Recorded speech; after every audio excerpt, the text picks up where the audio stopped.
Well, President Biden and House Speaker Kevin McCarthy are set to resume their debt limit talks today. Both sides conceding they are still far apart. GOP House Majority Whip Tom Emmer is here now. Congressman, it's so great to have you. You're so key to these discussions because you're the guy who counts the votes, and we're going to talk about that in just a second. But again, yesterday, we heard President Biden talking about this 14th Amendment deal, which the progressives have been talking about.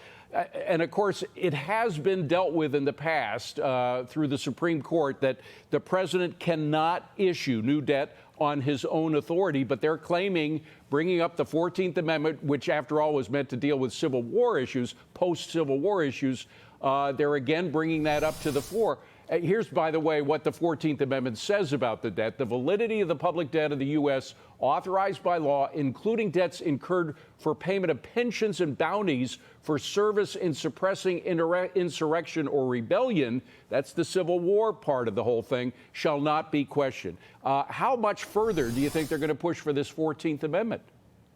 David, it's great to be with you.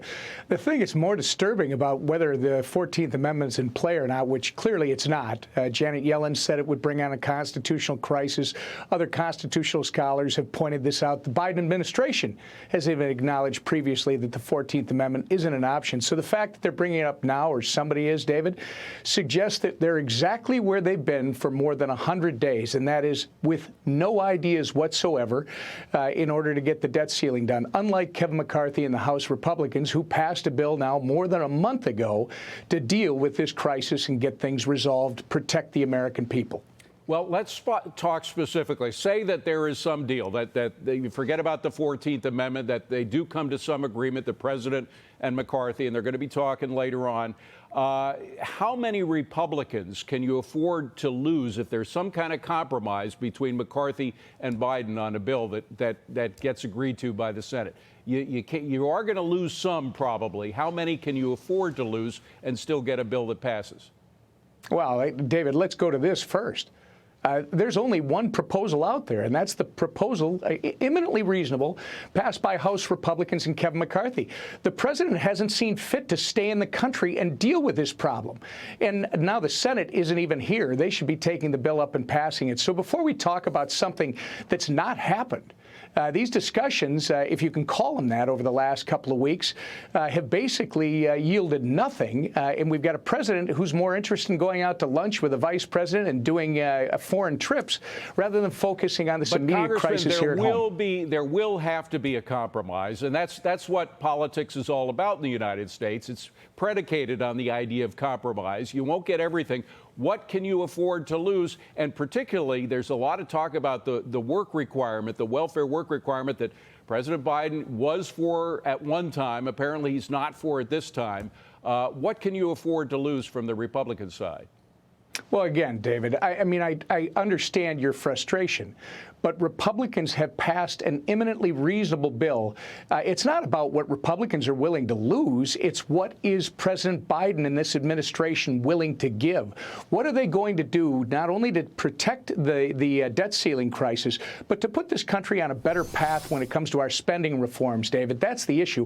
We're spending $1.29 for every dollar we're bringing in. Republicans are asking to raise the debt ceiling. We did $1.5 trillion in return for some very reasonable transformational spending reforms, including those work requirements, which are very modest for able-bodied, working-aged adults without dependents. Let me get specific, though, about the vote counting for the last question here, because our Chad Pergram, who knows he counts votes almost as well as you do, sir, he says that there are likely 20 to 40 Republicans who won't be happy with any kind of compromise, will vote no.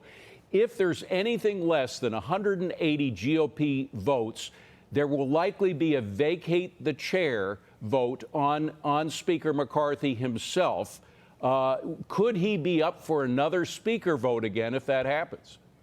Listen, Kevin McCarthy's leadership yielded an incredible win with the debt ceiling bill that was passed more than a month ago, David. The administration, Wall Street, nobody thought Republicans could do that. We did. We're the only ones that have provided a solution to avoid default. It is now up to the president to come to the table and make some real strides to try and address this issue. And once that happens, then we can have that discussion. Well, but I would like to just suggest that if there is a real negative version of this bill from the perspective of the Freedom Caucus and other Republicans, could there be a vacate the chair motion?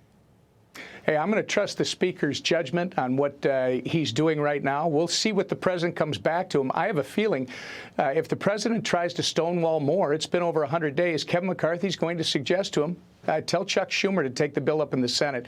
Let's avoid this crisis and let's get back to business here in Washington, D.C. See what happens. What a pleasure to have you on, sir. Thank you very much for being here. Thank you, David.